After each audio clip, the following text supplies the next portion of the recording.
Hello प्यारे बच्चों, welcome again to physics solution point. मेरे प्यारे बच्चों, पीएसपी ज्ञान मंथन टेस्ट नंबर 3 कल जो बीता हुआ कल है यानी कि 12 ऑफ अक्टूबर को खत्म हुआ, संपन्न हुआ। उम्मीद करते हैं आप सभी लोगों ने अपना बेहतर देने का प्रयास किया होगा। मेरे प्यारे बच्चों, कल समय ना मिलने की वजह से मैं फिजिक्स का सलूशन आपको नहीं भेज पाया था, तो उसका वीडियो सलूशन अभी मैं आप सबके लिए बनाने जा रहा हूं। उम्मीद करते हैं कि अगर किसी क्वेश्चन को लेके आपके मन में कोई डाउट होगा तो इस सलूशन को देखने के बाद वो डाउट रिजॉल्व हो जाएगा, वो डाउट आपका दूर हो जाएगा। ठीक है, तो बिना लेट किए हुए हम लोग बेटा सीधे सीधे क्वेश्चन पे आते हैं। Gyan Manthan test number 3 physics part question number 1। Physics का क्वेश्चन नंबर 1 और पेपर में देखें तो क्वेश्चन नंबर 136 था ये। आइए देखते हैं। बड़ा सिंपल सा प्रश्न है। कर the period of simple pendulum inside stationary lift is T. कोई लिफ्ट बेटा जब रुका हुआ है, स्टेशनरी है, तो उसके अंदर टाइम पीरियड सिंपल पेंडुलम का करा टी है। बाई फार्मूला यहाँ के अंदर इसकी वैल्यू आ जाएगी 2 पाई स्क्वायर रूट के अंदर एल बाई जी। आगे बोल रहा है the lift accelerates upward with acceleration G by 3। अगर वही लिफ्ट जी बाई 3 एक्सिलरेशन से अपवर्ड जाने लग जाए तो टाइम पीरियड पेंडुलम का क्या होगा। मेरे प्यारे बच्चों, यहाँ के अंदर हमारा जो जी होगा इफेक्टिव वैल्यू, अब जी वो चेंज हो जाएगा। जब लिफ्ट के अंदर टंगा हुआ पेंडुलम जो है वो ऊपर की तरफ लिफ्ट एक्सीलरेट होता है तो जी इफेक्टिव की वैल्यू बेटा जी प्लस ये हो जाता है। ये की वैल्यू आपको क्वेश्चन में दिया हुआ है जी बाई 3। जी इफेक्टिव की वैल्यू निकालने पर आ जाएगा जी प्लस जी बाई 3 यानी 4g/3। ओके, जब हम जी इफेक्टिव की वैल्यू बेटा यहाँ रखते हैं और ऑल सॉल्व करते हैं तो हमारे पास इसको मैनेज करने के बाद देखिए 3/4 एक्स्ट्रा है, 3 स्क्वायर रूट 3 के इक्विवेलेंट हो गया और यहाँ पर 4 जो है बाहर निकालेंगे 2 बन गया। यानी जो पहले हमारा टाइम पीरियड था, पहले जो टाइम पीरियड था उसके कंपैरिजन में स्क्वायर रूट 3/2 टाइम्स हो जाता है। यानी इसका सही ऑप्शन यहाँ के अंदर आ जाएगा बच्चों, टी डैश की वैल्यू यहाँ के अंदर आ गया स्क्वायर रूट के अंदर 3/2 टी। और इस तरह से जो इसका आंसर हो गया ऑप्शन वाइज वो हो गया बच्चों ऑप्शन नंबर 3। ओके, अब हम आगे बढ़ेंगे अगले क्वेश्चन पे। देखें हमारा अगला सवाल कह रहा ये particle execute SHM on straight line path. कोई एसएचएम है बेटा, स्ट्रेट लाइन पाथ पे यूं हो रहा होगा। कहा गया एम्पलीट्यूड ऑफ ऑसिलेशन 2 सेंटीमीटर। जो ऑसिलेशन है उसका एम्पलीट्यूड आपको दिया गया 2 सेंटीमीटर के बराबर है। When displacement of the particle from mean position from the mean position is 1 centimetre, numerical value of magnitude of oscillation is equal to numerical value of magnitude of velocity। हमसे पूछा बताइए sir frequency of SHM क्या होगा, SHM की frequency की वैल्यू क्या होगी पर सेकंड के यूनिट में। तो देखें अगर कोई बच्चों एसएचएम स्ट्रेट लाइन में हो रहा है तो यहाँ के अंदर किसी पर्टिकुलर टाइम पे किसी पर्टिकुलर पोजीशन से जब वो गुजर रहा है x इक्वल टू 1 सेंटीमीटर वाले पोजीशन से, तो इस समय उसकी वेलोसिटी मान लिया v है, इस समय उसका एक्सीलरेशन ये है। क्वेश्चन के अकॉर्डिंग इन दोनों का मैग्नीट्यूड सेम होगा। ठीक है बेटा, इन दोनों का मैग्नीट्यूड सेम होगा। एक्सीलरेशन जो होगा बेटा वो हमेशा मीन पोजीशन की तरफ होगा, वेलोसिटी अवे भी हो सकता है टुवर्ड्स भी हो सकता है। तो यहाँ के अंदर क्या होगा कि दोनों का मैग्नीट्यूड एक particular position x equal to 1 centimetre पर कह रहा सेम है।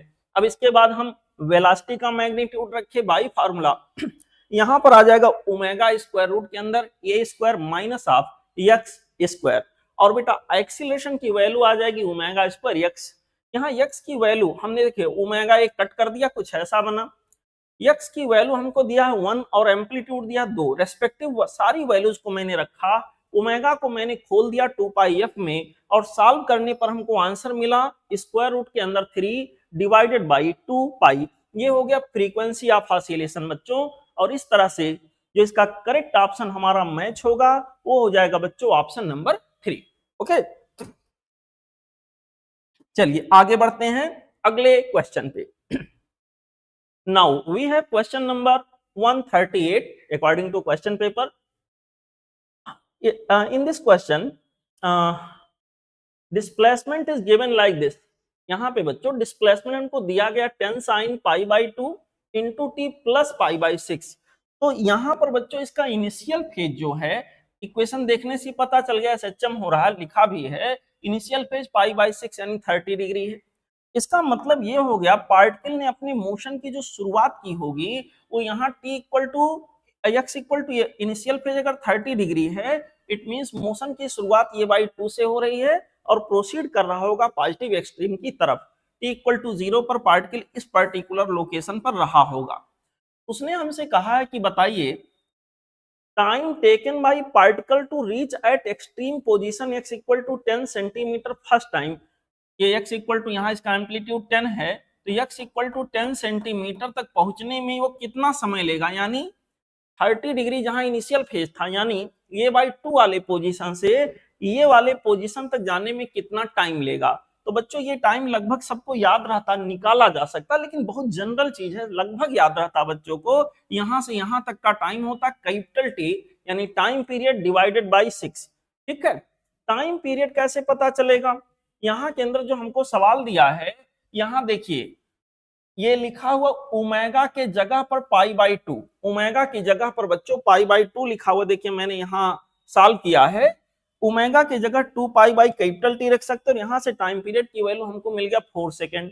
यहाँ टी के जगह पर अगर मैं 4 रख दूं तो हमारा आंसर मिलेगा 4/6, यानी कि कट करने के बाद आ गया 2/3 सेकेंड। तो इसका सही जवाब हो गया 2/3 सेकेंड, ऑप्शन 3। ओके, अब हम लोग आगे बढ़ेंगे बच्चों अगले क्वेश्चन पे। Now we have question number 139. This question is from vector. Question is telling if vector A equal to I cap plus 2j cap minus 3k cap and vector B equal to 3I cap plus j cap plus 2k cap, angle between velocity माफ करेगा angle between vectors A plus B and A minus B। बच्चों यहाँ अगर A plus B करेंगे आई जे के term में सीधे सीधे यहाँ प्लस माइनस हमने कर लिया, कुछ ऐसा आया, और ये माइनस बी करोगे ए वेक्टर ये माइनस वेक्टर बी करने से हमारा ऐसा कुछ वेक्टर बन के आएगा। यहाँ पर वेक्टर ये प्लस बी एक वेक्टर हमारा हो गया और अगला वेक्टर हो गया वेक्टर ये माइनस वेक्टर बी। इन दोनों के बीच में एंगल चाहिए है, तो इन दोनों का डॉट प्रोडक्ट ले लेते हैं। दो वेक्टर का डॉट प्रोडक्ट हमारे पास ऐसे निकालेंगे, अगर आई जे के में दिया है तो यहाँ पर बच्चों this into this, this into this, this into this कर लेना है। आई के कोएफिशिएंट को आई के कोएफिशिएंट से, जे के कोएफिशिएंट को अगले जे के कोएफिशिएंट से, इसी तरह के कोएफिशिएंट को के कोएफिशिएंट से मल्टीप्लाई करने का जो रूल आप सीखे हो फॉलो करो। सॉल्व करने पर आंसर इसका 0 आ गया। अगर दो वेक्टर का डॉट प्रोडक्ट लेने पर रिजल्ट 0 आ रहा है, then this is quite obvious these two vectors will be perpendicular to each other. It means vector a plus B और वेक्टर a माइनस बी के बीच में जो एंगल बनेगा वो 90 डिग्री के बराबर होगा। ठीक है बेटा, होपफुली ये सवाल बहुत अच्छे से आप लोगों ने किया होगा। अब हम आगे बढ़ते हैं अगले क्वेश्चन पे। Now we have question number 140। Question number 140 says two simple harmonic motions as shown are at right angles, they combine to form Lissajous figure। यहाँ पर बच्चों एक SHM हमको दिया है x के एलांग, दूसरा दिया है y के एलांग। इन दोनों सिंपल हार्मोनिक मोशंस के बीच में, इन दोनों सिंपल हार्मोनिक मोशंस के बीच में बेटा यहाँ पर जो हमारे पास एंगल बन के आ रहा होगा, देखो इन दोनों के बीच में जो फेज का डिफरेंस है वो डेल्टा के बराबर है। अब यहाँ पर 4 ऑप्शन उन्होंने लिखे हैं, तो यहां पर देखिए पैरामीटर लिखा है, अगर ये बराबर बी हो यानी दोनों का एम्पलीट्यूड अगर बराबर हो, ये इक्वल टू बी हो मतलब दोनों की फ्रीक्वेंसी अगर बराबर हो, और डेल्टा यानी फेज डिफरेंस दोनों के बीच का पाई बाई 2 हो, तो ऐसे केस में मैंने आप सबको सिखाया है या जहां भी आपने जैसे भी पढ़ा होगा, बहुत जनरल सवाल है, यहाँ पे लिसेजस फिगर जो आएगा वो सर्क्यूलर आएगा। और इस तरह से बेटा यहाँ के अंदर इसका जो लिसेजियस फिगर होगा वो सर्कुलर होगा, और सर्कुलर होने का मतलब ये हुआ कि इसका पहला ऑप्शन हमारा सही जा रहा है। बाकी आप चेक करोगे गलत होंगे, इसका फर्स्ट ऑप्शन हमारा करेक्ट ऑप्शन होगा।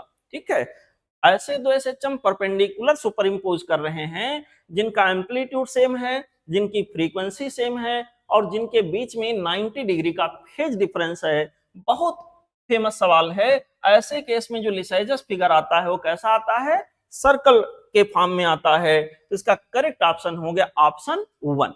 ओके, चलते हैं बेटा अगले क्वेश्चन पे। Now we have question number 141। Question number 141 says velocity v versus time t curve is shown in the diagram, then amplitude of SHM will be। यहां पर बेटा वेलोसिटी का एक्सिस है और यहां टाइम का एक्सिस है। आप देख पा रहे हो कि वेलोसिटी की मैक्सिमम वैल्यू आ रही 10/π मीटर पर सेकेंड। यहां पर v मैक्स की वैल्यू ग्राफ से दिख रहा है 10/π है। v मैक्स की वैल्यू वैसे क्या होता है, ये इंटू ओमेगा के बराबर होता है। ओमेगा के जगह पर बच्चों मैंने लिख दिया 2π/कैपिटल टी। अब capital T means time period. Time period मतलब एक साइकिल का समय इतने के बराबर होगा। इसी फेज से इसी फेज में पहुंचे तो एक साइकिल का समय बच्चों हमारा इतना आ गया जो कि 1 सेकेंड के इक्वल है। हमने यहाँ कैपिटल टी की जगह 1 रख दिया, बाकी चीजों को सॉल्व कर लिया। ऐसा कोई एक्सप्रेशन बना, पाई स्क्वायर की वैल्यू लगभग 10 के बराबर होती है, 9.8 समथिंग आता है। तो अप्रॉक्स इसको अगर कैंसिल कर दिया जाए, क्योंकि ऑप्शन हमारे काफी दूर दूर हैं, तो ऐसे पर्टिकुलर केस में बच्चों ये की वैल्यू 1/2 मीटर आ गया, यानी 50 सेंटीमीटर आ गया। इसके लिए करेक्ट चॉइस हमारा हो गया बेटा option number 3। Okay, now let's move to question number next 1। We have next question, question number 142। Question says a mass m is performing linear simple harmonic motion, then correct graph of acceleration a and corresponding velocity v। आपको पता है बेटा ये system में velocity और acceleration यहाँ एक साथ बढ़ते घटते नहीं हैं। आपको पता है जब सेंटर पर बॉडी होता है तो उसकी वेलोसिटी मैक्सिमम होती है और उसमें जो एक्सीलरेशन होता ना बेटा वो मिनिमम यानी 0 होता है सेंटर पे। और अगर एक्सट्रीम पे पूछें तो वेलोसिटी 0 होती है और एक्सीलरेशन की मैग्नीट्यूड मैक्सिमम होता है। सिमिलर यहाँ होता है बच्चों, वेलोसिटी 0, एक्सीलरेशन यहाँ के अंदर मैक्सिमम होता है। जैसे जैसे हम आगे बढ़ते हैं, मान लो इधर गए तो वेलोसिटी अगर घट रही होगी तो एक्सीलरेशन क्या हो रहा होगा, बढ़ रहा होगा। यहाँ पर एसएचएम में ऐसा होता है कि जब वेलोसिटी बढ़ती है तो एक्सीलरेशन घटता है, वेलोसिटी घटती है तो एक्सीलरेशन बढ़ता है, ये पैटर्न चलता है। तो अगर मैं ऐसे ही बिना न्यूमेरिकल सॉल्व किए भी इसको देखता हूं तो मामला स्पष्ट है। इसमें वेलोसिटी का स्क्वायर एक्सीलरेशन की स्क्वायर के साथ बढ़ रहा है, दोनों बढ़ रहे हैं, दोनों एक साथ बढ़ नहीं सकते। ऐसा नहीं हो सकता कि वेलोसिटी का स्क्वायर कांस्टेंट रहे और एक्सीलरेशन केवल बढ़े, एसएचएम में ये भी नहीं पॉसिबल है। ऐसा नहीं हो सकता कि एक्सीलरेशन का स्क्वायर या एक्सीलरेशन कांस्टेंट रहे और वेलोसिटी का स्क्वायर या वेलोसिटी बढ़ता रहे। बेटा यहाँ पर ये तीनों ऑप्शन बिल्कुल पॉसिबल ही नहीं है। कोई टिक करना चाहे तो ऑप्शन देख कर सकता है। यहाँ पर ऑप्शन 2 होगा। अब उसका पूरा मैंने बताया है मैकेनिज्म क्या होगा। वेलोसिटी का फार्मूला दुनिया को मालूम है, दोनों साइड का बेटा मैंने कर लिया स्क्वायर, पहला इक्वेशन। एक्सीलरेशन में आप सबने देखा है बेसिक फार्मूला ऐसा कुछ होता है, हमने दोनों साइड का फिर कर दिया स्क्वायर। अब हमें ग्राफ बनाना वी स्क्वायर और ए स्क्वायर में, तो दिमाग ये लगाना है कि x को कैसे भी करके हम यहां से एलिमिनेट करें।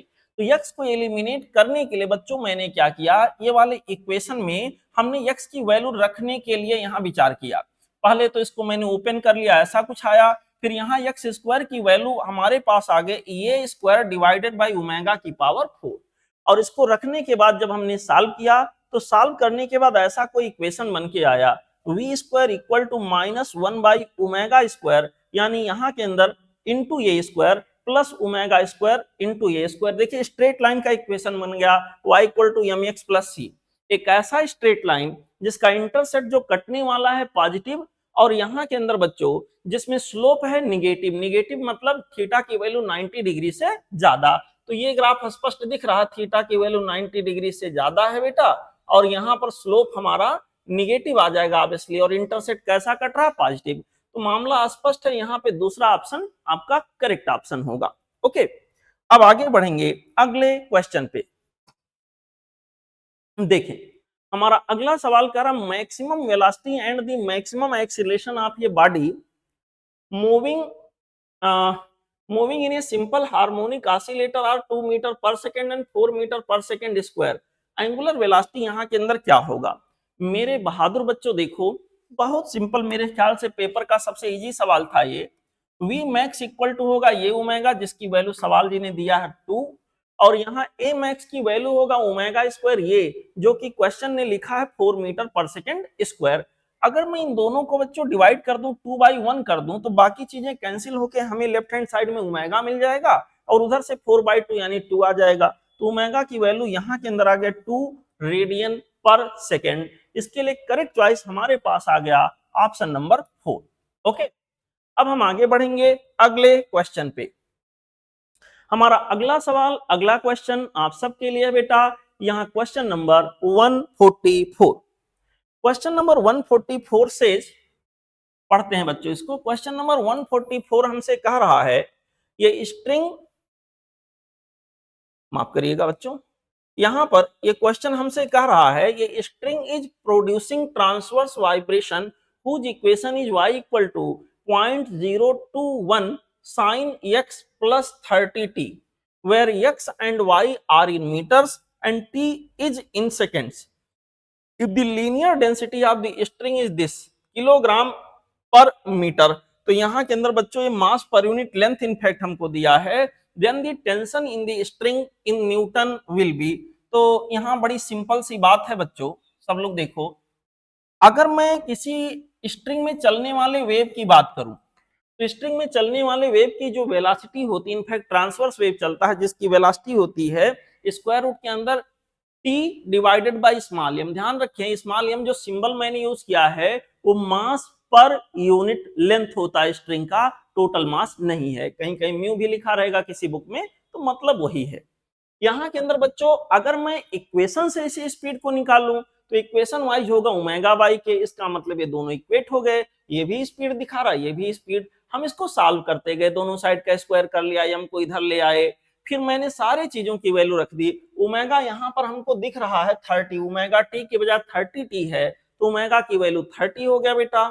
के एक्स के जगह पर केवल x यानी k की वैल्यू 1 हो गया, इतने का स्क्वायर कर दिया, मास पर यूनिट लेंथ हमको डायरेक्ट दिया है, रख दिया। इन सब को रखने के बाद बच्चों जब मैंने इसको सॉल्व किया तो एग्जैक्ट आंसर हमारा आ रहा 0.117 न्यूटन, और यहां अगर ऑप्शन से रिजेंबल कराएं तो करेक्ट चॉइस हमें मिल रहा बच्चों option number 4। Okay, this is the solution for the question number 144. Now let's enjoy question number next one. Now we have question number 145. Question says ये argon pipe is open at both ends. अगर कोई argon pipe दोनों and पर open है, it means question बात कर रहा है ओपन आर्गन पाइप के बारे में, ये तो पता हो गया। 30 सेंटीमीटर ऑफ इट्स लेंथ, इसका लेंथ बच्चों 30 सेंटीमीटर है, is in resonance with external frequency of 165 kilohertz. अच्छी बात है। If the speed of sound is this which harmonic is in resonance. बेटा ये जो हमारा ऑर्गन पाइप है इसको एक्साइट किया गया है किसी वाइब्रेटर या किसी सोर्स से, जो सोर्स यहाँ के अंदर निकाल रहा साउंड को उसकी फ्रीक्वेंसी 1.65 किलोहर्ट्ज। मेरे बहादुर बच्चों इसका मतलब हो गया कि जितने फ्रीक्वेंसी का वेव निकाल रहा उसी फ्रीक्वेंसी का एक्साइटेशन इसमें क्रिएट होगा, तो यहां से भी सेम फ्रीक्वेंसी निकलनी है, ये बात तय है। अब कौन सा मोड ये है, अगर इतनी फ्रीक्वेंसी ये निकाल रहा है, जिस वाइब्रेटर से वो कनेक्ट है, जिसके थ्रू वाइब्रेट किया जा रहा है उसकी फ्रीक्वेंसी इतनी है, तो उसी फ्रीक्वेंसी का वेव ये भी निकालेगा। अब सवाल उठा अगर उसी फ्रीक्वेंसी का वेव निकालेगा तो इसको कौन से हार्मोनिक में वर्क करना होगा। तो यहाँ पर ये चीज चेक करने के लिए मैं सबसे पहले इसका फंडामेंटल फ्रीक्वेंसी निकालू। V/2L, V की वैल्यू 330 और 2L की वैल्यू 30 सेंटीमीटर को मीटर बनाया, ओवरऑल सॉल्व किया, तो यहाँ पर बच्चों F0 की वैल्यू 550 हर्ट्ज आ गया। ध्यान से सुनिएगा। अब क्या होगा कि हमारे पास जो फ्रीक्वेंसी निकल रहा यहां से वो 1650 हर्ट्ज है। अगर F0 और F डिवाइडेड बाय F0 कर दिया जाए, डिवाइड किया जाए, तो ये 3 गुना है बेटा, यहाँ के अंदर 3 आ गया। It means F equal to 3f0।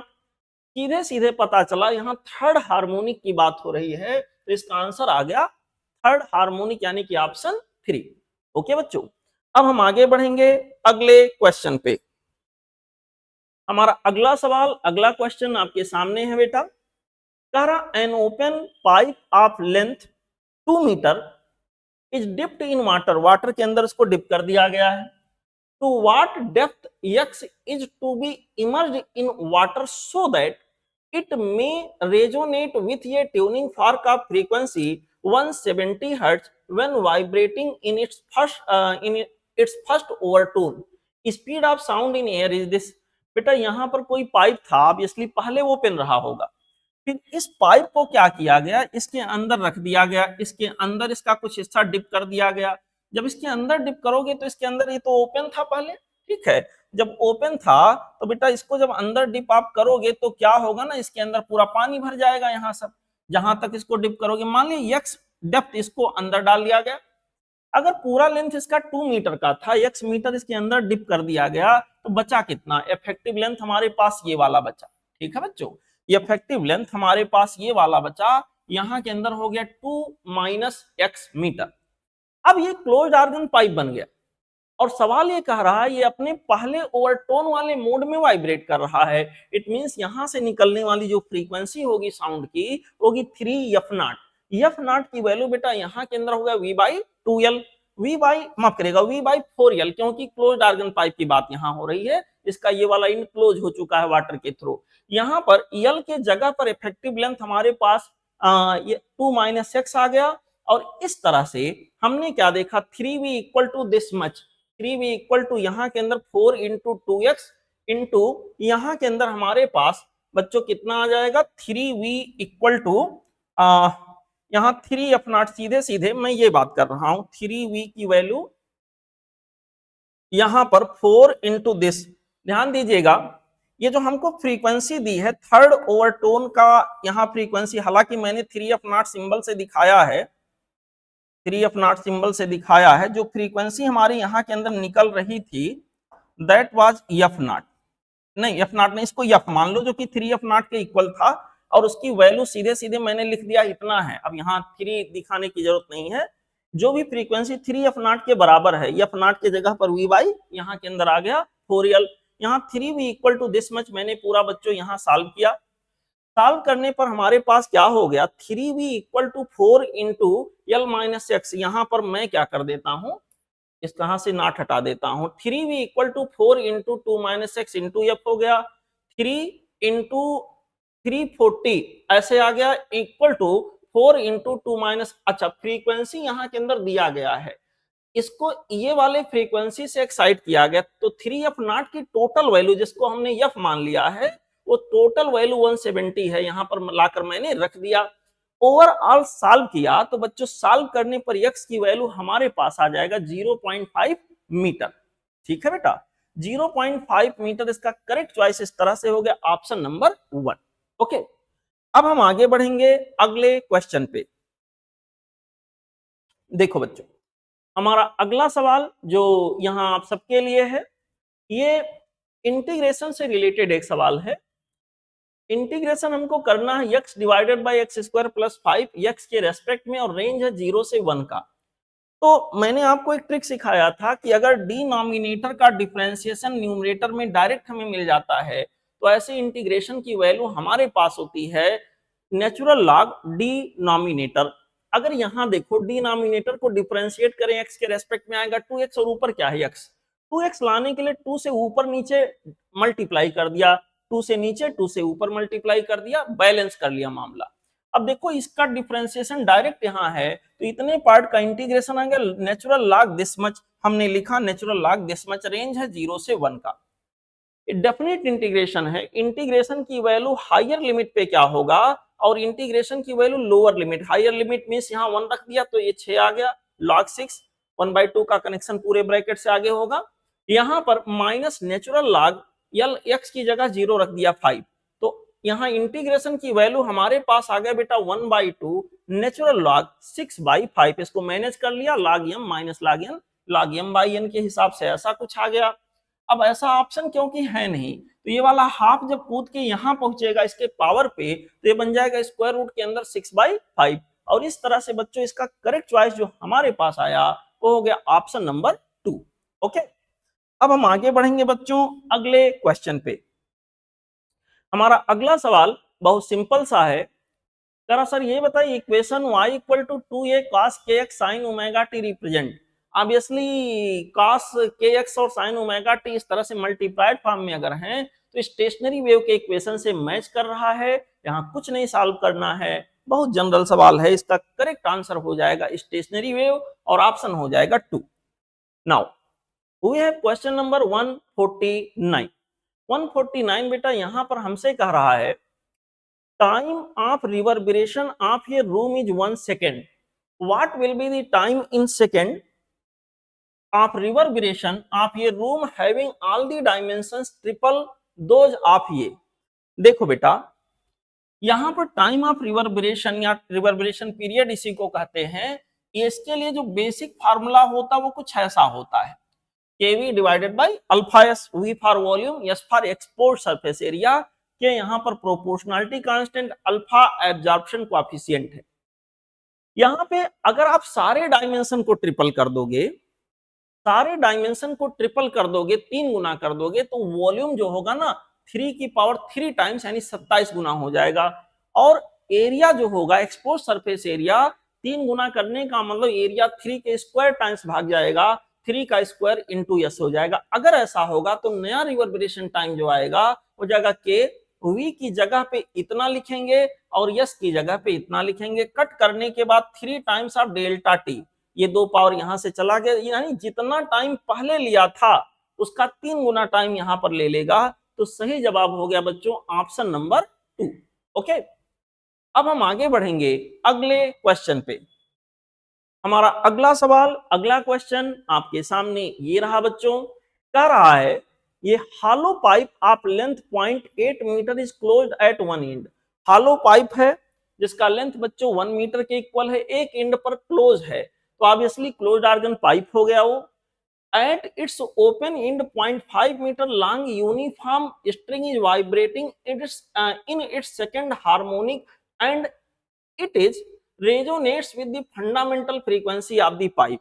तो सब मिला रेजोनेट करने का मतलब दो चीजें रेजोनेट कर रही हैं, इट मींस दोनों की फ्रीक्वेंसी मैचिंग हो गई होगी। स्ट्रिंग का second harmonic 2 times of F nought of string, यहां पर fundamental frequency of closed organ pipe के इक्वल हो गया होगा। यहां पर बच्चों F nought of the string मैंने लिखा 1/2 L length of the string हो गया, स्क्वायर रूट के अंदर T बाई स्मॉल m। ध्यान रहे बच्चों ये मास पर यूनिट लेंथ होता है। और यहां ये होगा साउंड की speed divided by 4 times of L length of closed pipe. जो चीजें हमको गिवन थी सब रखते गए, यहाँ 2 कैंसिल हो गया। लेंथ ऑफ स्ट्रिंग 0.5 था, टेंशन फोर्स 50 न्यूटन था, साउंड की स्पीड 320 था, और यहाँ के अंदर लेंथ ऑफ आर्गन पाइप जो था दैट वाज 0.8 मीटर। सब चीजों को रखने के बाद जब मैंने सॉल्व किया तो स्क्वायर रूट 50 बाई m की वैल्यू बच्चों यहाँ पर सॉल्व करने पर आ गया 50, दोनों साइड का स्क्वायर कर लिया, स्मॉल m निकाला। लेकिन ना भूलें स्मॉल m हमारा मास पर यूनिट लेंथ है, तो अगर total mass upon total length of the string, यहाँ पर स्ट्रिंग का लेंथ हमारे पास जो भी था 0.5 आ गया डिवाइडेड बाई 50। सॉल्व करने पर बच्चों दिस मच किलोग्राम आया। इसको ग्राम में कन्वर्ट करने के लिए मैंने 1000 से मल्टीप्लाई कर दिया, इसका आंसर हो गया 10 ग्राम। तो ऑप्शन यहाँ के अंदर जो हमारा मैच कर रहा है वो हो गया ऑप्शन नंबर 2। ओके, अब हम लोग आगे बढ़ेंगे अगले क्वेश्चन पे। Now we have question number 151.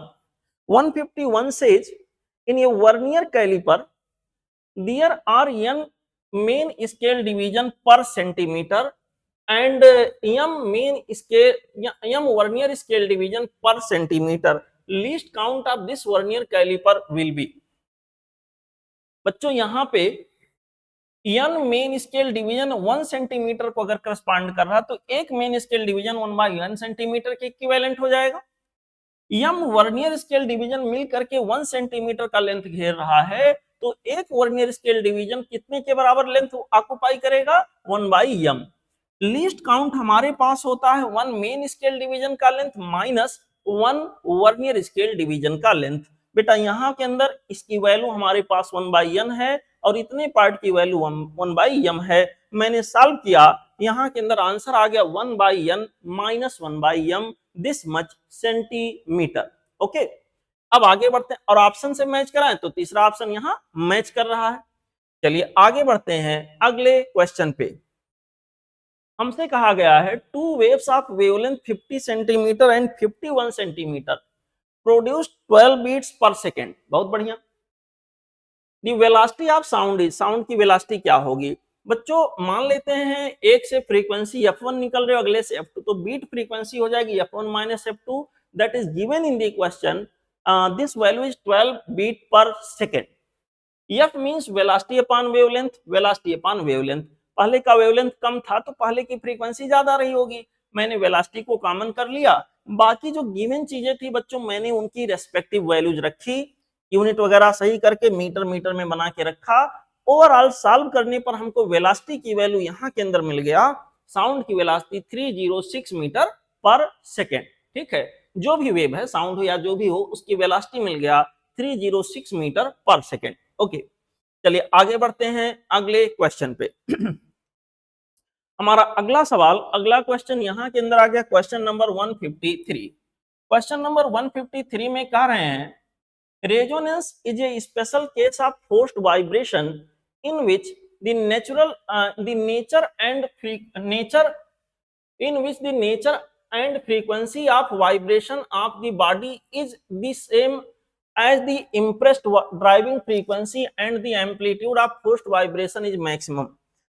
बिल्कुल बेटा, यहाँ जो हमारे पास फोर्स्ड वाइब्रेशन की कहानी है कुछ ऐसे होता है, यहाँ एम्पलीट्यूड या डिस्प्लेसमेंट का एक्सेस होता है और यहाँ फ्रीक्वेंसी। जब हम यहाँ ड्राइविंग फोर्स की फ्रीक्वेंसी को नेचुरल फ्रीक्वेंसी के बराबर कर देते हैं, ड्राइविंग फोर्स की फ्रीक्वेंसी नेचुरल फ्रीक्वेंसी के बराबर, उस समय एम्पलीट्यूड मैक्सिमम होता है। अगर ड्राइविंग फोर्स की फ्रीक्वेंसी को नेचुरल फ्रीक्वेंसी से ज्यादा या कम करते हैं तो दोनों केसेस में एम्पलीट्यूड की वैल्यू डिक्रीज कर रही होती है। यहाँ के अंदर यही बात लिखा उसने, resonance is special case of forced vibration, ये बात सही है, in which nature and frequency of vibration of body is the same as the impressed driving force, impressed या driving frequency and amplitude of forced vibration। Resonance के case में amplitude क्या हो जाएगा? मैक्सिमम हो जाएगा। बिल्कुल ये सही बात है। आगे कह रहा है आगे कह रहा है कि सर ऐसा है amplitude of forced vibration of ये body increases with an increase in the frequency of externally impressed या driving periodic force। सारा फ्रीक्वेंसी ऑफ ड्राइविंग फोर्स को बढ़ाने पर जो एम्पलीट्यूड है वो बढ़ता है, घटने का नाम ही नहीं लिया है। नहीं बेटा, अगर यहां से जा रहे हो तो बढ़ रहा है लेकिन फिर घट भी रहा है, तो ये कह देना कि बढ़ेगा ही, ये बात गलत है। इसका मतलब ये गलत बोल रहा है, यहाँ ये सही बोल रहा है। तो इस तरह से अगर ऑप्शन को हम यहाँ रेक्टिफाई करें या ऑप्शन को यहाँ सिलेक्ट करें तो असर्शन हमारा सही होगा, रीजन गलत होगा। ऑप्शन 3 मैच करना चाहिए, assertion true but reason is false. Okay, अब आगे बढ़ेंगे अगले क्वेश्चन पे। देखें हमारा अगला सवाल, अगला क्वेश्चन ऐसा कुछ है, in a tight string to double the fundamental frequency its length is made 3/4 times. बहुत बढ़िया। the initial length, okay, the tension will be changed by which multiple। okay, यहाँ के अंदर बच्चों जो हमारा फंडामेंटल फ्रीक्वेंसी स्ट्रिंग का है उसके लिए कुछ इस तरह से बेसिक फार्मूला है। फंडामेंटल फ्रीक्वेंसी देखिए, यहाँ पर लेंथ को बदलने की बात हुई है और टेंशन फोर्स को बदलने की बात हुई है, मास पर यूनिट लेंथ के बारे में कुछ नहीं बोला है, तो मान के चलेंगे वो सेम रहा होगा। यहाँ पर बच्चों एफ नॉट हमारे पास जो होगा वो कुछ इस तरह से प्रोपोर्शनलिटी शो करेगा। F not 2 divided by F not 1 के हिसाब से यहाँ पर अगर देखें तो हमारे पास हो जाएगा स्क्वायर रूट के अंदर T2 अपॉन स्क्वायर रूट के अंदर T1 और यल का रेशियो उल्टा हो गया। उन्होंने कहा फ्रीक्वेंसी को डबल करना है, मतलब पहले अगर मान लो एफ नॉट था तो अब 2 एफ नॉट कर देना है। यहाँ पर लेंथ को उन्होंने कितना बदलना दिया है, पहले अगर लेंथ यल था तो क्वेश्चन के हिसाब से अब हो गया 3/4 यल, ऐसा सवाल कह रहा लिखा हुआ है। हमने सॉल्व किया तो ऐसा कुछ यहाँ के अंदर हमको सिचुएशन देखने को मिला। यहाँ के अंदर बच्चों हमने सॉल्व किया, ऐसा कुछ मिला, स्क्वायर कर दिया, ऐसा कुछ मिला। तो यहाँ से T2 की वैल्यू हो गई 9/4 टाइम्स ऑफ T1। तो यहाँ पर बच्चों चेंड कितना गुना हो जाएगा वो हमारे पास दिया हुआ 9/4 टाइम्स ऑफ T1 हो गया। और यहाँ के लिए जो ऑप्शन हमारा हुआ वो हो गया ऑप्शन नंबर 4। ओके, हमारा अगला सवाल जो यहाँ के अंदर दिया गया है वो कुछ ऐसे है बच्चों, a wave of frequency 500 hertz has velocity 360 meter per second. Phase difference between the two displacements at certain point at the time is this time apart. वो कह रहा दो ऐसे जगहों का जिनके बीच में वेव चलने में कुछ समय लिया हो, टाइम दिया है, टाइम का डिफरेंस दिया है और फेज का डिफरेंस पूछा गया है। मैंने इस तरह से टाइम के डिफरेंस और फेज के डिफरेंस को कोरिलेट करना बच्चों बताया था। Delta phi equal to 2 pi by capital T into delta T, ये फार्मूला मैंने डिराइव करके आप सबको सिखाया था। यहाँ कैपिटल टी मतलब 1 फ्रीक्वेंसी रख दिया, 1/500 हो गया। और डेल्टा टी की वैल्यू 10⁻³ दिया है, सॉल्व कर लिया तो डेल्टा फाई की वैल्यू यहाँ पाई रेडियन के बराबर आ गया। ठीक है, अब आगे बढ़ेंगे बच्चों अगले क्वेश्चन पे। ओके, हमारा अगला सवाल, अगला क्वेश्चन यहाँ पे कह रहा है if fundamental frequency is 50 hertz and next successive frequencies are 150 and 250 hertz, तो बताइए क्या पॉसिबल है। पहला 50 हर्ट्ज मिला जो कि फंडामेंटल है, अगला बीच में कुछ नहीं मिला, यहाँ के अंदर 3f0 मिला, अगला बीच में कुछ नहीं मिला 5f0। यहाँ पर बच्चों ऐसे देखिए 50 मिला, फिर 150, फिर 250। तो यहाँ से यहाँ तक देखें, अगर ये f0 माने ये फंडामेंटल है तो अगला वाला उसका 3 गुना है, यानी 3f0 हो गया, अगला वाला उसका पहले का 5 गुना है। तो यहाँ मैं देख पा रहा हूँ केवल ऑड हार्मोनिक मिल रहे हैं। केवल ऑड हार्मोनिक तब मिलते हैं जब हमारा आर्गन पाइप क्लोज्ड हो। इसलिए ऑब्वियस सी बात है, क्लोज्ड आर्गन पाइप की बात हो रही है तो एक ऐसे पाइप की बात हो रही है जो एक एंड पर क्लोज होगा, ऑब्वियसली दूसरे एंड पर ओपन होगा। तो यहाँ के लिए जो करेक्ट चॉइस होगा ऑप्शन के लिहाज से वो होगा ऑप्शन 2। ओके, पहले में करा पाइप क्लोज है, बोथ इंडियन, कोई आर्गन पाइप बनेगा ही नहीं, वो तो अलग ही चीज हो गया। आगे बढ़ते हैं बेटा, हमारा अगला सवाल, अगला क्वेश्चन यहाँ पे कह रहा है ratio of intensities between two coherent sound sources is 4:1। Difference of the loudness in decibel between maximum and minimum intensities when they interfere in space is.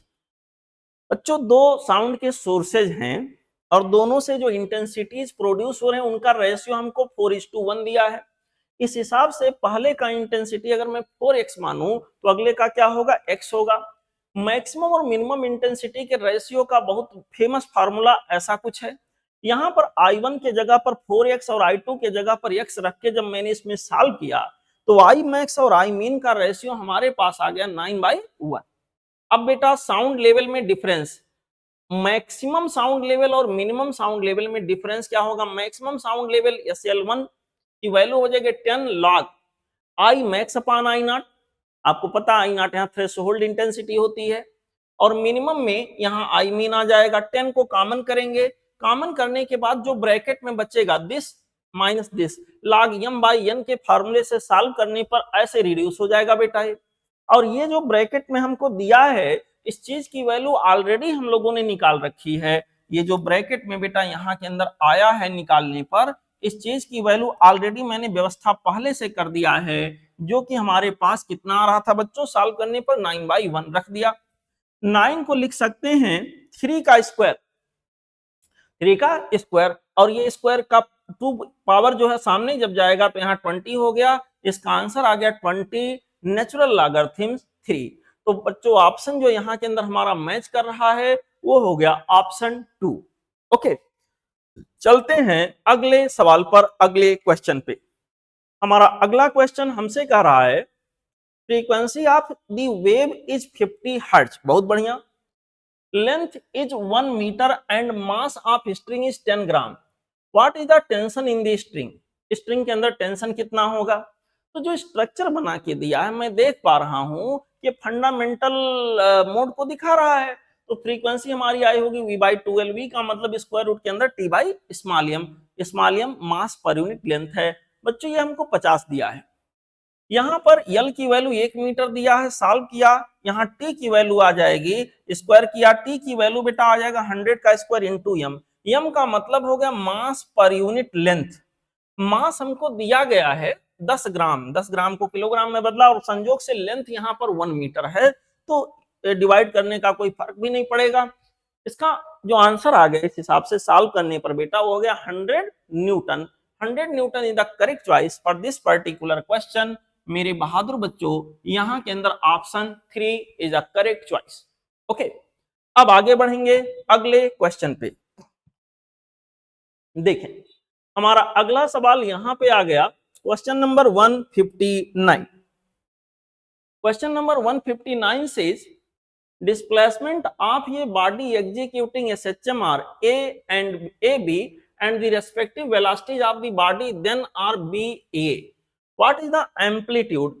Amplitude SHM का क्या होगा बेटा? वेलोसिटी का जनरल फार्मूला ये है, ओकरा जब displacement ये है उस समय वेलोसिटी बी है, फार्मूले में मैंने रख दिया। ओकरा जब डिस्प्लेसमेंट बी है तो यहाँ पर वेलोसिटी की वैल्यू ये है, फार्मूले में मैंने रख दिया। दोनों को मैंने डिवाइड कर लिया, दोनों को डिवाइड करने पर ऐसा कुछ एक्सप्रेशन मिला, हमें एम्पलीट्यूड निकालना है तो दोनों साइड का स्क्वायर कर लिया और इसी को सॉल्व करते गए। सॉल्व करते करते हम यहां जब पहुंचे तो ऐसा कोई इक्वेशन मिला, यहां लिखा हुआ है b की पावर 4 माइनस ऑफ a की पावर 4। इसको आप लिख सकते हो b के स्क्वायर का स्क्वायर माइनस a के स्क्वायर का square. You can write this b square का स्क्वायर माइनस यहाँ के अंदर a स्क्वायर का स्क्वायर। तो यहां के अंदर बच्चों आएगा क्या, एक ब्रैकेट में आ जाएगा, जैसे ए स्क्वायर माइनस बी स्क्वायर के फार्मूले में आ गए, एक ब्रैकेट में आ जाएगा बी स्क्वायर प्लस ए स्क्वायर और अगले ब्रैकेट में आ जाएगा बी स्क्वायर माइनस ए स्क्वायर, और यहाँ वाला यहाँ ले आए, ये दो चीजें कैंसिल हो गई। हमारा आंसर हमको मिला capital A equal to square root के अंदर A square plus B square. मेरे बहादुर बच्चों ऑप्शन यहाँ के अंदर हो गया 3। ओके, चलिए आगे बढ़ते हैं अगले क्वेश्चन पे। हमारा अगला सवाल, अगला क्वेश्चन बच्चों यहां पे है question number 160। Frequency of an organ pipe at 15 degree C is 156 hertz. बहुत बढ़िया। At what temperature will the frequency be 160 hertz? Neglect expansion of tube. बच्चों यहाँ पे कोई आर्गन पाइप के आसपास का अगर हम टेम्परेचर बढ़ा दें, उसके अंदर गैस का टेम्परेचर, हवा का टेम्परेचर बढ़ जाए तो ऑब्वियसली उसकी स्पीड बदल जाएगी और उसके अंदर जो थर्मल एक्सपेंशन होगा कह रहा उसको इग्नोर कर दीजिए, कोई दिक्कत नहीं है। तो यहाँ के अंदर बच्चों क्या होगा, ये लेंथ वगैरह तो बढ़ना नहीं क्वेश्चन के हिसाब से, केवल वी बढ़ना है, तो फ्रीक्वेंसी डायरेक्टली प्रोपोर्शनल टू मेरे पास वी हो गया। आप कोई भी आर्गन पाइप मान सकते हो, चाहे क्लोज चाहे ओपन, डजंट मैटर। यहाँ के अंदर बच्चों ऐसा कोई प्रोपोर्शनलिटी आया, frequency directly proportional to V but V directly proportional to velocity of sound directly proportional to square root के अंदर टी। तो इन दोनों को मिलाने पर frequency directly proportional to square root के अंदर टी। टी फॉर यहाँ टेम्परेचर है, हमने यहाँ रेशियो लिया F2/F1 के हिसाब से। जो हमारा पहला टेम्परेचर था वो 15 डिग्री सी था। क्यों बेटा, ये हमारे पास ऐसे कुछ आ गया, F2/F1 किया, F2 की वैल्यू 160 और F1 की वैल्यू 156 आ गया। यहाँ पर बच्चों मैंने सब सॉल्व किया, सॉल्व करने पर फाइनल आंसर थोड़ा सा कैलकुलेशन यहाँ तगड़ा है। यहाँ के अंदर बच्चों सॉल्व करने पर लगभग ये 303 आएगा। ठीक है, डेसिमल के 3-4 डिजिट तक करिएगा तभी सही आंसर मिलेगा, क्योंकि बड़ा क्लोज है मामला। ये देखें यहाँ के अंदर बच्चों जब हम इसको सॉल्व किए तो ऐसा कुछ आ गया, डिग्री सी में इसको कन्वर्ट किया, लगभग 30 डिग्री सी इसका आंसर आ गया। ठीक है, जो बच्चे डेसिमल के 2 डिजिट तक सॉल्व किए होंगे, माफ करिएगा बच्चों, वो सही आंसर इसका नहीं निकाल पाएंगे, शायद वो 29 टिक कर दिए हो, लेकिन मोर प्रिसाइज आंसर यहाँ के अंदर 4 होगा। यहाँ क्लोजनेस ज्यादा था ऑप्शन में। आगे बढ़ते हैं अगले क्वेश्चन पे। हमारा अगला सवाल, अगला क्वेश्चन यहाँ के अंदर है question number 161। Find out the value of sine 105 degree. बहुत आसानी से इसको बच्चों फाइंड आउट किया जा सकता है। साइन 105 को लिख सकते हो sine 60 plus 45। Sine A plus B के फार्मूले में आ गया sine A into cos B plus cos A into sine B. हमने साइन 60 की वैल्यू रख दी, साइन 45 की वैल्यू 1/√2 रख दी, कॉस 60 की वैल्यू 1/2, साइन 45 की वैल्यू 1/√2 सॉल्व कर लिया, ऐसा कुछ आ गया। और ऑप्शन से मैच कराने पर हमारा करेक्ट मैचिंग यहां पे जा रहा ऑप्शन 3। ओके, अब आगे बढ़ेंगे बच्चों अगले क्वेश्चन पे। देखें हमारा अगला सवाल यहां पे है question number 162। If x, y and z are some physical quantities and x, y का ये देखिए लिखा है x, y का dimensional formula equal to z का dimensional formula, then which of the following is meaningful. यहां पे बच्चों एंगल, पहला ऑप्शन लिख रहा है angle equal to X Y by Z square.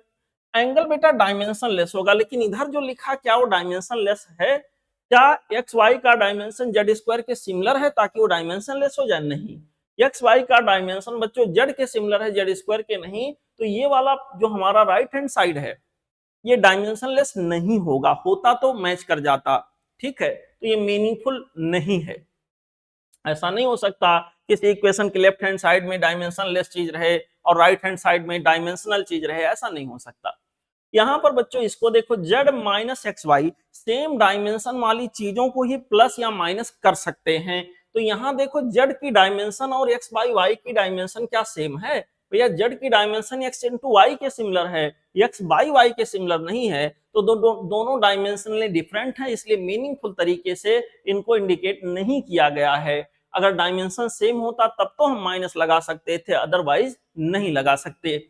यहाँ पर X Y minus of Z square, मेरे बहादुर बच्चों एक्स वाई की डायमेंशन जेड स्क्वायर के सिमिलर नहीं है, इन दोनों की डायमेंशन अलग अलग हैं, इसलिए इनको हम माइनस लगा के नहीं लिख सकते। यहाँ पर फोर्थ ऑप्शन हमारा जो है X minus Z by Y, बेटा यहाँ के अंदर एक्स वाई की डायमेंशन जेड के सिमिलर है और यहाँ इसका मतलब एक्स का डायमेंशन जेड बाई वाई के सिमिलर होगा। तो x minus Z by Y लिखना बिल्कुल पॉसिबल होगा क्योंकि इन दोनों की डायमेंशन सेम है। तो मीनिंगफुल तरीके से जो लिखा है वो हमारा हो गया ऑप्शन नंबर 4। ओके, चलिए आगे बढ़ते हैं अगले क्वेश्चन पे।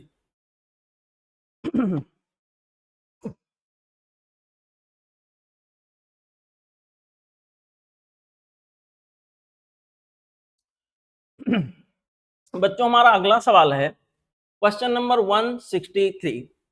क्वेश्चन नंबर 163 से displacement time graph of A particle executing SHM is showed, which of the following statement is wrong. कौन सा स्टेटमेंट गलत है?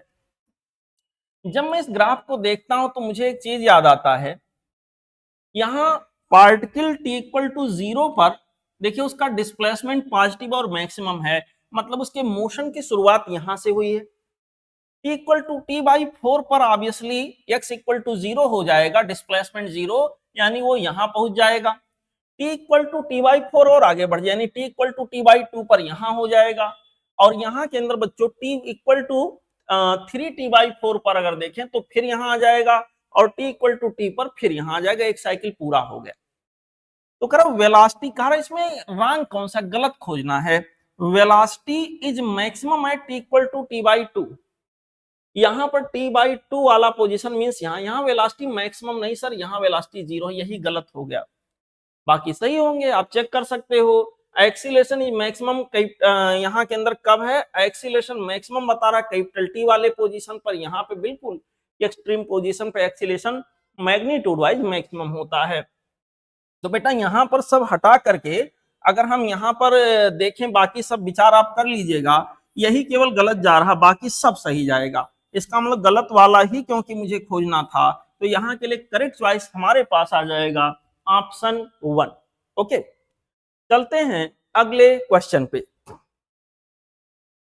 देखो बेटा हमारा अगला सवाल कह रहा है ये particle is subjected to the two simple harmonic motions both along X axis. आप देखें बेटा, एक जो एसएचएम है यहाँ की फ्रीक्वेंसी ओमेगा, एम्पलीट्यूड ये है, इनिशियल फेज -π/6 है। दूसरा जो हमारे पास एसएचएम है उसका एम्पलीट्यूड 2a है और कॉस में लिखा हुआ है, अगर साइन में कन्वर्ट करें तो +π/2 हो जाएगा। एम्पलीट्यूड इसका 2a है। इन दोनों के बीच अगर फेज का डिफरेंस देखें, बड़ा माइनस छोटा करके देखें, तो पाई बाई 2 माइनस दिस आ जाएगा। सॉल्व करने पर 120 डिग्री का फेज डिफरेंस हमें मिलेगा। 120 डिग्री पर अगर फेज डिफरेंस है तो रिजल्टेंट एम्पलीट्यूड निकालना कौन सी बड़ी बात है। स्क्वायर रूट के अंदर ये square plus B square, B की जगह 2 है plus 2ab cos theta cos phi, phi की जगह 120 डिग्री। ये पूरा रखते हुए हम सॉल्व करेंगे, हमको फाइनल आंसर मिलेगा बेटा r equal to square root के अंदर 3 ये। तो ऑप्शन जो यहाँ के अंदर सही जा रहा है वो हमारे पास हो गया ऑप्शन नंबर 4। ओके ठीक है बच्चों, चलते हैं अगले क्वेश्चन पे। हमारा अगला सवाल, अगला क्वेश्चन यहां के अंदर आ गया बच्चों, क्वेश्चन नंबर 165। क्वेश्चन नंबर 165 से assuming the earth as spherical body for seconds pendulum, हमसे कहा गया है कि बताइए कॉलम फर्स्ट और कॉलम सेकंड को मैच कराएं। कॉलम फर्स्ट और कॉलम सेकंड को बेटा हमें मैच कराना है। ध्यान से देखिए, पोल जो होता है, पोल पर एक्सीलरेशन ड्यू टू ग्रेविटी यानी जी की value 9.8 metre per second square होता है। वो जो आप लगाते हो पोल की ही वैल्यू होती है। ठीक है, यहाँ के अंदर इस पर अगर सेकेंड पेंडुलम का टाइम पीरियड देखेंगे तो 2 सेकेंड के बराबर आता है। यानी यहाँ पर जो हमारे पास मैचिंग हुई ये की वो कहां से हुई बेटा, वो आर से हुई। ठीक है, आगे देखें, ऑन ये सैटेलाइट, सैटेलाइट के अंदर बच्चों effective value of gravitational acceleration जो हमारे पास होता है वो होता है इनफाइनाइट। यानी यहाँ की मैचिंग 4 से हुई, ए का आर से 2 जगहों पर, बी का यहाँ के अंदर टी से इन दोनों जगहों पर। आगे बढ़िए, माउंटेन यानी ऊंचाई पे जाने पर जी की वैल्यू घट जाती है। जी की वैल्यू घट जाने का मतलब, डिक्रीज कर जाने का मतलब ये हुआ कि यहाँ के अंदर बच्चों हमारे पास टाइम पीरियड की वैल्यू इंक्रीज कर गई होगी। यानी क्यू का इसका माफ करिएगा बच्चों, माउंटेन वाला जो था सी का मैचिंग यहाँ क्यू से हो गया, सी का मैचिंग क्यू से हो गया, मामला बस स्पष्ट हो गया, ये गया। ठीक है, यहाँ के लिए अगला कह रहा है सेंटर ऑफ अर्थ, अर्थ के सेंटर पर जी की वैल्यू 0 हो जाती है और इसलिए टाइम पीरियड वहां भी क्या हो जाएगा बच्चों, इनफाइनाइट हो जाएगा। तो यहाँ पर हमारे पास डी की मैचिंग टी से हो गई। ऑप्शन करेक्ट हो गया यहाँ के लिए ऑप्शन नंबर 2। ओके, आगे बढ़ते हैं अगले सवाल पे। हमसे कह रहा है vector I cap plus J cap plus K cap is inclined at angles alpha beta and gamma to the X Y Z axes respectively, sum of these angles. बच्चों यहाँ के अंदर डायरेक्शन कोजाइंस के कॉन्सेप्ट से अगर निकालें तो cos अल्फा की वैल्यू हमारे पास आ जाएगी, cos अल्फा की वैल्यू ax बाई है मतलब 1 by square root 3, cos beta की वैल्यू ay बाई है, यहाँ भी 1 बाई स्क्वायर रूट 3 आ जाएगा। ये y की वैल्यू 1 है और ये की वैल्यू स्क्वायर रूट 3 आएगा। ऐसे cos गामा की वैल्यू भी सेम आ गया। मतलब एक ऐसे वेक्टर की बात हो रही है जो एक्स वाई जेड से सेम इंक्लिनेशन रखेगा, अल्फा बीटा गामा देखिए सेम आ गया। cos इनवर्स में 1 बाई स्क्वायर रूट 3, वो इन तीनों एंगल का सम पूछा है, क्या होगा बच्चों, यहाँ इन तीनों एंगल का अगर हम सम करेंगे तो इसका रिजल्ट हमारे पास आएगा 3 times of cos inverse 1 by square root 3। तो यहाँ के लिए हमारे पास करेक्ट चॉइस हो गया option number 3। Okay, option 3 will be the correct choice for this particular question. Now let's enjoy question number next one. हमारा अगला सवाल यहाँ पे आ गया क्वेश्चन नंबर क्वेश्चन नंबर बच्चों हमारे पास आ गया 167। हमको यहाँ कई चीजें यहाँ कॉलम बना के दे दिया गया है। पहले में करा वॉल्यूम ऑफ पैरेललोपाइप पढ़ लेते हैं। With its edge represented by this, किसी पैरेललोपाइप का बेटा जो वॉल्यूम होता है L cross B dot H से निकालते हैं। L cross B dot H करके, यल वेक्टर और बी वेक्टर हमको दिया है, डॉट एच करोगे निकाल करके ये चीज आएगा। ये आपकी ड्यूटी है, इसको प्रैक्टिस करिएगा। यहाँ पर हमारे पास पाई के बराबर आ जाएगा और यहाँ पे ये जो हमको दिया है दैट इज इक्वल टू 0, तो बेटा यहाँ पर हमारे पास A plus B equal to this much, A और बी के बीच में एंगल पता करना। यहाँ कहा ए बी और सी यूनिट वेक्टर है।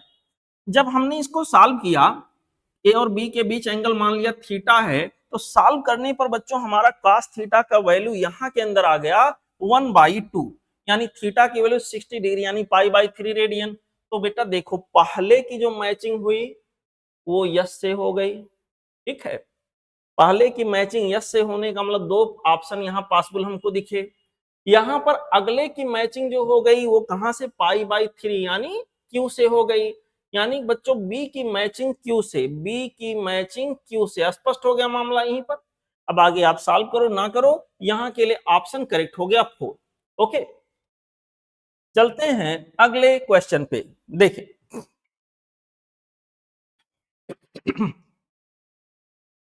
हमारा अगला सवाल बच्चों यहां के अंदर है question number 168। Match the correct combination from the following A cross B equal to C cap लिखा। ध्यान दें सी कैप का मतलब यूनिट वेक्टर।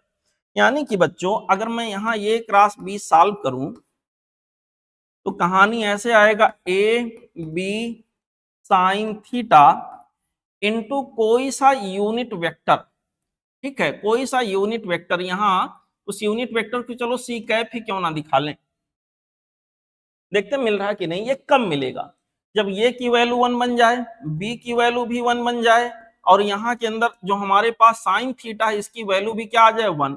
अगर साइन थीटा 1 आ रहा मीन्स थीटा की वैल्यू क्या आना चाहिए 90 degree.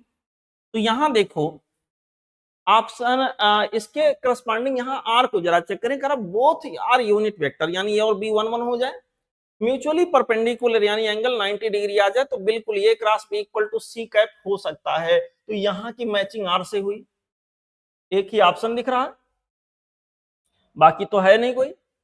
A cross B equal to A B, A cross B से बेटा हमें वेक्टर मिलता है और ये इंटू बी लिखने का मतलब स्केलर, तो वेक्टर इक्वल टू स्केलर नहीं हो सकता, तो ये तो पॉसिबल ही नहीं है। इसका मैचिंग कहां से हो गया, क्यू से हो गया, इसका मैचिंग पी से हो गया। ये क्रॉस बी हमारा जीरो वेक्टर आएगा, ये तब आएगा जब दो वेक्टर पैरेलल हो या एंटी पैरेलल हो। फिलहाल यहाँ पैरेलल दिया है, क्यू से मैचिंग हो गया। ये cross B equal to minus B cross, ये बिल्कुल लिख सकते हैं। अगर माइनस लिख दिया तो डायरेक्शन दोनों की सेम हो जाती है, मैग्नीट्यूड सेम ऑलरेडी था, हर एंगल पर हम लिख सकते हैं। यहाँ के लिए बच्चों हमारे पास हो गया इसका मैचिंग यहाँ के यस से हो गया, ऑप्शन आ गया दूसरा। ठीक, अगला क्वेश्चन देखा जाए बेटा। हमारा अगला सवाल हमसे कह रहा है force of 10 Newton and another force of 6 Newton can give resultant of 20 Newton. Is this statement true or false? क्या स्टेटमेंट सही है कि गलत है? बच्चों दो वेक्टर का रिजल्टेंट का मैक्सिमम वैल्यू होगा इन दोनों वेक्टर के मैग्नीट्यूड के सम के बराबर, जो कि 16 आ गया। इससे ज्यादा तो आ ही नहीं सकता ना, तो 20 न्यूटन कहां से पॉसिबल होगा, ये पॉसिबल नहीं होगा। कह रहा यहाँ के अंदर रिजल्टेंट 20 न्यूटन हो सकता है, इसका मतलब गलत बोल रहा है, फॉल्स स्टेटमेंट है। ऑप्शन यहाँ के अंदर आ गया 3। ओके, अगला सवाल हमारे पास आ गया क्वेश्चन नंबर 170। कह रहा है match the physical quantities given in the column first with dimensions in column second. देख लिया जाए, यहां पे टॉर्क का जो डायमेंशन होगा एनर्जी के डायमेंशन के सिमिलर, ml2 t पावर -2, यानी फर्स्ट की मैचिंग यहां पर t से, फर्स्ट की मैचिंग t से दो जगहों पे। एंगुलर मोमेंटम या लाइट ईयर पहले देख लो, जल्दी से हो जाएगा। लाइट ईयर बेटा यहाँ डिस्टेंस की यूनिट होती है, यहाँ के अंदर लाइट ईयर की यूनिट डिस्टेंस की होती है, डिस्टेंस की यूनिट है, मतलब इसका डायमेंशन यल आना चाहिए, और यल मुझे यहां से दिख रहा है यहाँ पे, ठीक है। तो दो ऑप्शन थे, इसमें पांचवा वाला हमारा मैच होना चाहिए यस से, पांचवा वाला मैच यस से यहाँ हो रहा है, बाकी इसका मतलब ये चला गया, बाकी आप मैच करा के देख लीजिएगा। इसका करेक्ट चॉइस बना ऑप्शन 1। ओके, चलते हैं अगले सवाल पे। हमारा अगला क्वेश्चन, अगला सवाल कुछ इस तरह से है, let two vernier callipers A and B having same length of main scale division equal to 1 millimetre. दो वर्नियर कैलिपर है, मेन स्केल डिवीजन का जो लेंथ है, जो स्लॉट बना हुआ था, करब बराबर है और 1 मिलीमीटर के इक्वल है। इन ये में बोल रहा है 5 vernier scale division coincide with 4 main scale division, and in B 12 main scale division 12 vernier scale division coincide with 8 main scale division. Least count of A and B are LA and LB then related as। देखो बेटा कहानी कुछ ऐसे है, कि अगर हम vernier caliper ये के लिए देखेंगे तो 5 वर्नियर स्केल डिवीजन कोइंसाइड कर रहा 4 main scale division, it means one vernier scale division will coincide with 4/5 main scale division. अगर मैं पहले वर्नियर कैलिपर का लिस्ट काउंट निकालूं जो कि ये दिया है, तो 1 main scale division minus 1 vernier scale division निकालने पर कुछ वन वर्नियर स्केल डिवीजन के जगह पर 4/5 रख दिया, सॉल्व किया तो हमको मिल गया 0.2 मिलीमीटर। ठीक है, 1 एमएसडी की जगह 1 मिलीमीटर रख दिया, पॉइंट यहां के अंदर बच्चों 2 मिलीमीटर आ गया लिस्ट काउंट पहले का। दूसरा जो बी है उसमें 12 vernier scale division coincides with 8 main scale division, it means 1 vernier scale division will coincide with 8/12 main scale division. बच्चों कहानी कुछ ऐसे आ गई और इस तरह से हमारे पास ये हो गया 2/3 एमएसडी सॉल्व करने पर 4 से कट कर दिया। यहां पर इसका लिस्ट काउंट बिल्कुल उसी तरह से निकाला और निकालने पर हमको लास्ट में मिला बेटा यहां पर 1/3 एमएसडी और एमएसडी की वैल्यू 1 है, यहां पर आ गया 0.33 मिलीमीटर। और इस तरह से बच्चों 0.33 और वहां 0.2, ऑब्वियसली ये वैल्यू ज्यादा आया और वो वैल्यू कम आया तो यल बी ग्रेटर देन यल ए, या लिख सकते हैं यल ए लेस देन यल बी। यहां के अंदर बच्चों ऑप्शन सही हो गया तीसरा। हमारा अगला सवाल, अगला क्वेश्चन 172 कह रहा है potential energy of harmonic oscillator of mass 2 kg in its mean position is 5 joule, its total energy is 9 joule and its amplitude is 0.01 metre, its time period will be, इसका टाइम पीरियड क्या होगा। बच्चों वैसे सोचो तो जब हमारा SHM करने वाला बॉडी मीन पोजीशन पे होगा तो उसकी पोटेंशियल एनर्जी 0 होनी चाहिए, लेकिन सवाल पढ़ के आपको समझ में आ जाना चाहिए। वो कह रहा है मीन पोजीशन पे पोटेंशियल एनर्जी 5 जूल है। इट मींस ये हुआ कि जो हम फार्मूला लिखते हैं ना पोटेंशियल एनर्जी का, half M omega square X square plus C, तो half M omega square X square भले ही 0 हो, प्लस सी जो था वो 5 के बराबर आ गया। यहां से हमें पता चला, देखिए मैंने निकाला है पूरा, यहां के अंदर सी की वैल्यू 5 आ गई। अब टोटल एनर्जी मतलब यू मैक्स ऐसे बोल सकते हैं, यहाँ पे टोटल एनर्जी इक्वल टू के मैक्स नहीं कह सकते, टोटल एनर्जी यहाँ यू मैक्स के बराबर होगा बेटा, क्योंकि यहाँ के अंदर हमारे पास प्लस सी भी यहाँ है, उसको भी कंसीडर करना पड़ेगा। यू मैक्स में यहाँ हाफ एम ओमेगा स्क्वायर ए स्क्वायर प्लस सी, ये हमारा दिया है 9 जूल।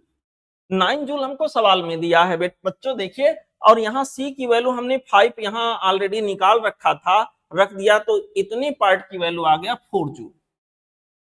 काइनेटिक एनर्जी की मैक्सिमम वैल्यू यही रही होगी 4 जूल के बराबर। मेरे बहादुर बच्चों फिलहाल यहाँ के अंदर हमारे पास आ गया हाफ एम, एम के जगह पर बच्चों 2 kg रख दिया और ओमेगा के जगह पर ओमेगा ही रहने दिया, और यहाँ के अंदर एम्पलीट्यूड जो हमारे पास है वो दिया हुआ 0.01 मीटर यानी 10⁻⁻² मीटर, पूरा ओवरऑल सॉल्व किया।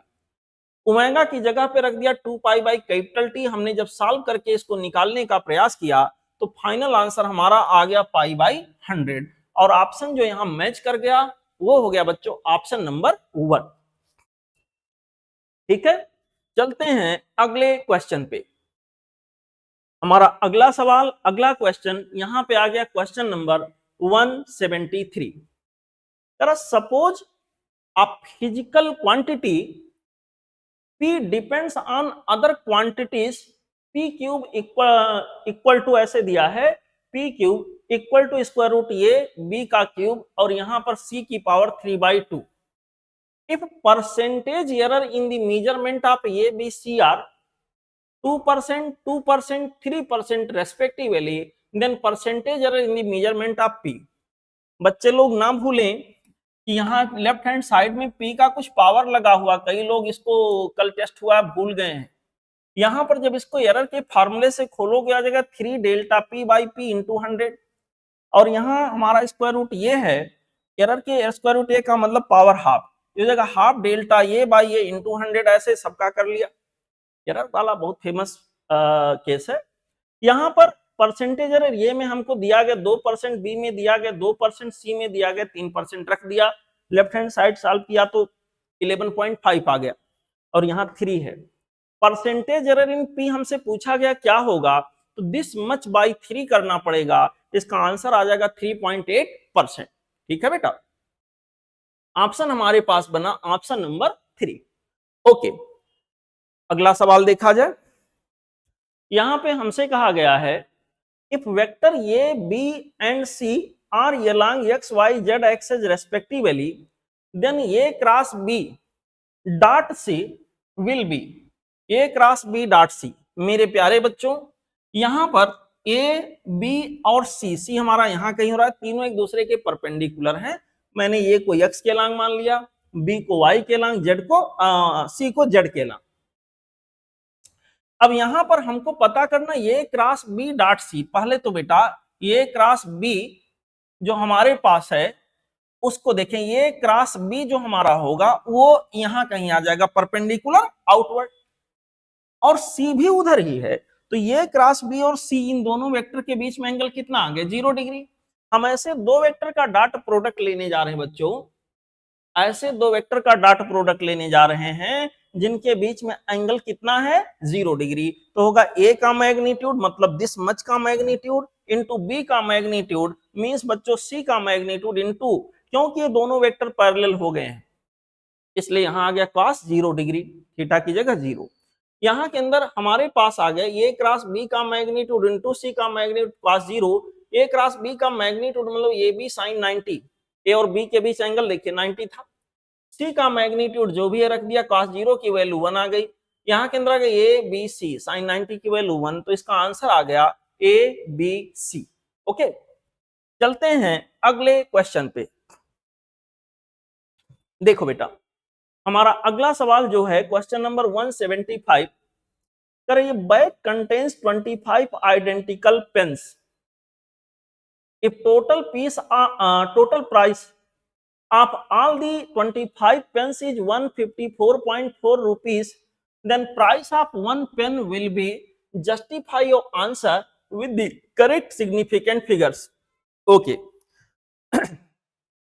एक पेन का प्राइस कौन नहीं निकाल पाएगा, सबको निकालना आता, लेकिन यहाँ सिग्निफिकेंट फिगर का ध्यान रखना है। टोटल प्राइस अपॉन 25 कर दिया तो एक पेन का प्राइस आ गया, निकालने पर ऐसा कुछ आया। जो हमारा न्यूमरेटर है उसके अंदर सिग्निफिकेंट फिगर 4 है, और जो डिनोमिनेटर है इस पर ध्यान देना बेटा, ये एक एग्जैक्ट नंबर है। 25 जो है 25 पेन, उसमें 25 का मतलब 24 नहीं हो सकता, 24.7 नहीं हो सकता, एग्जैक्ट नंबर है। और एग्जैक्ट नंबर में सिग्निफिकेंट फिगर का वैल्यू नंबर कितना होता है, इनफाइनाइट। तो हमारे पास न्यूमरेटर और डिनोमिनेटर दोनों में देखें, इसमें सिग्निफिकेंट फिगर 4 है और इसमें इनफाइनाइट है। तो ऐसे केस में मिनिमम सिग्निफिकेंट फिगर को हम लोग कंसीडर करते हैं, मिनिमम मतलब 4। इसका मतलब आंसर में हमारे पास कितना सिग्निफिकेंट फिगर आना चाहिए, 4 आना चाहिए। इसके लिए करेक्ट चॉइस हमारे पास आएगा जो है ये वाला आंसर जहां मैच कर रहा हो, ऑप्शन 3। ठीक है, कुछ बच्चे ये समझते हैं कि इसके अंदर 2 होगा, बेटा अगर ये मीजर्ड वैल्यू होती तो बिल्कुल 2 होता, लेकिन ये काउंट करने वाली वैल्यू है। यहाँ एग्जैक्ट नंबर है 25 पेन मतलब 25 पेन, उसमें कोई डाउट तो है नहीं। तो इनके अंदर जो सिग्निफिकेंट फिगर होगा वो इनफाइनाइट होगा। होपफुली आप लोगों ने इसको सीखा होगा। यहाँ के अंदर इसका करेक्ट चॉइस हो गया ऑप्शन 3। हमारा अगला सवाल देखें क्वेश्चन नंबर 176, z इक्वल to X square Y plus 3xy square then del z over del x, यानी पार्शियल डिफरेंशिएशन हमें z का x के रेस्पेक्ट में निकालना है। अब देखो पार्शियल डिफरेंशिएशन हम z का x के रेस्पेक्ट में मतलब इस पूरे का x के रेस्पेक्ट में निकालेंगे। Partial differentiation of this factor this term with respect to x, partial differentiation of this term with respect to x। जब बेटा x के रेस्पेक्ट में हम डिफरेंशिएट करेंगे तो बाकी चीजों यानी y वगैरह को हम मान लेंगे कांस्टेंट। x स्क्वायर का x के रेस्पेक्ट में आ गया 2x और y को टच नहीं करना है। 3xy x का x के रेस्पेक्ट में 1 आ गया, बाकी को टच नहीं करना है। तो हमारा आंसर यहाँ एक लाइन में आ गया 2xy plus 3 times of y square, 2xy plus 3 times of y square. हमारा आंसर यहाँ के अंदर आ गया ऑप्शन नंबर 1। ओके, चलते हैं अगले क्वेश्चन पे। देखो बच्चा, हमारा अगला सवाल यहां पे है question number 177। Question is saying y equal to 3 square root 3 x to the power square root 3, then dy और dx की वैल्यू क्या होगी। यहां पर बच्चों कांस्टेंट इनटू वेरिएबल, यहां कांस्टेंट को टच किए बिना केवल वेरिएबल वाले हिस्से का करेंगे। स्क्वायर रूट 3 कोई नंबर है, डेसिमल में है भले ही, सीधे सीधे n x की पावर n माइनस 1 का कॉन्सेप्ट लगाएंगे। n हमारे पास आ गया स्क्वायर रूट 3, n माइनस 1 मतलब दिस हो गया। यहाँ के अंदर बच्चों ये देखिए तीनों मल्टीप्लाई होके यहाँ के अंदर आ जाएंगे 9, और इसके जगह पर 1.73 माइनस 1 यानी कि 0.73 आ गया। हमारा आंसर आ गया 9 times of x to the power 0.73। Okay, correct choice इस तरह से हमारा जो मैच हो रहा है that will be option 4। Okay, चलते हैं बच्चों अगले क्वेश्चन पे। हमारा अगला सवाल जो है वो क्या है, कह रहा y equal to tan theta upon sec square theta. तो आप बताइए 0 और 2 पाई के इंटरवल में y का डिफरेंशिएशन थीटा के रेस्पेक्ट में क्या होगा।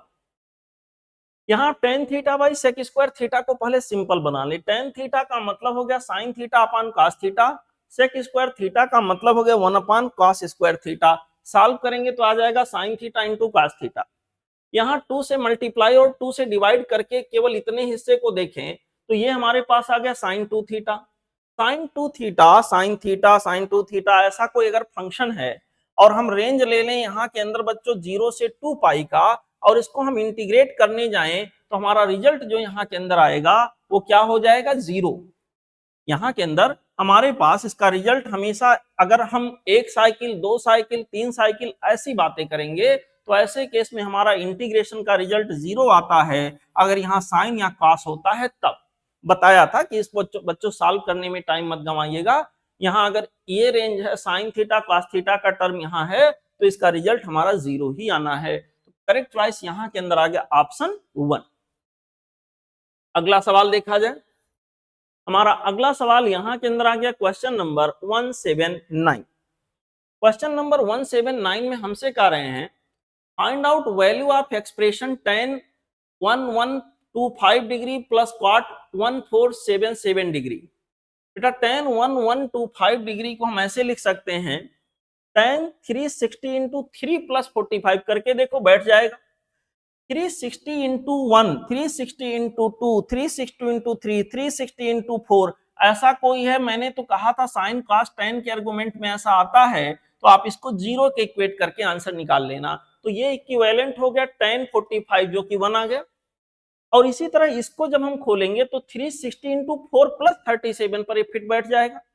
तो 360 इंटू 4 इतने को हम 0 लिख सकते हैं, इतने पार्ट को लिखेंगे cot 37, और cot 37 की वैल्यू अगर tan 37 होता 3/4, cot 37 4/3, तो यहाँ के अंदर 1 आ गया, यहाँ के अंदर 4/3, इन दोनों को सम किया 1 प्लस 4/3, हमारे पास आंसर आ जाएगा 2.33। तो इसका जो करेक्ट चॉइस हो गया 2.33 मतलब ऑप्शन नंबर 1। ओके, हमारा अगला सवाल बेटा यहाँ के अंदर जो है लास्ट सवाल question number 180। Question is saying in the following figure resultant of A and B is R. Suppose the magnitude of B remain same and the magnitude of A increases with time, which of the following option will be correct for the resultant are। बेटा यहाँ पर अगर हम क्या करें, b के magnitude को change किए बिना, b जैसा था वैसे ही बना है, लेकिन ये का मैग्नीट्यूड बढ़ेगा।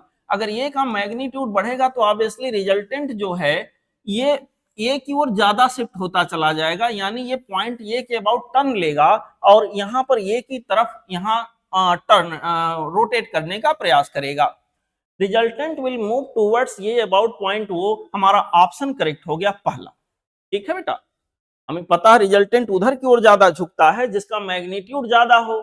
अगर इसका मैग्नीट्यूड बिना चेंज हुए ए का मैग्नीट्यूड केवल बढ़ाओगे, क्योंकि ए का मैग्नीट्यूड बढ़ रहा है तो रिजल्टेंट ए की तरफ यहाँ झुकता चला जाएगा, इंक्लाइन होता चला जाएगा। ठीक है, साथ ही साथ में इसका जो लेंथ है वो भी बढ़ता रहेगा। खैर वो नहीं पूछा गया है, यहाँ के अंदर करेक्ट आंसर आ गया ऑप्शन 1। इस तरह से बच्चों फिजिक्स का पेपर जिसकी ज्यादा नीड होती है एक्सप्लेनेशन की, वो मैंने आपको एक्सप्लेन कर दिया। उम्मीद करते हैं जो भी प्रॉब्लम फिजिक्स को लेकर आपकी रही होगी इस पेपर में, वो इस एक्सप्लेनेशन को देखने के बाद, सुनने के बाद रिजॉल्व हो गई होगी और अब आपका डाउट नहीं रहा होगा। ऑल्दो अगर डाउट अभी भी है तो बेटा आप मुझे मैसेज करो, कोचिंग पे आकर मुझसे पूछो, मैं यहाँ पर आपके प्रॉब्लम को रिजॉल्व करने की पूरा प्रयास करूंगा और होपफुली आपकी मदद करने में सफल हो पाऊंगा। उम्मीद करते हैं बच्चों आप लोग इसी तरह पॉजिटिव एनर्जी से मेहनत करते रहेंगे और अगले टेस्ट की तैयारी करते रहेंगे। ओके, मिलेंगे किसी अगले वीडियो में किसी अगले कॉन्सेप्ट के साथ या टेस्ट पेपर के सॉल्यूशन के साथ। तब तक आप लोग पढ़ते रहें, हंसते रहें, मुस्कुराते रहें। थैंक यू बच्चों।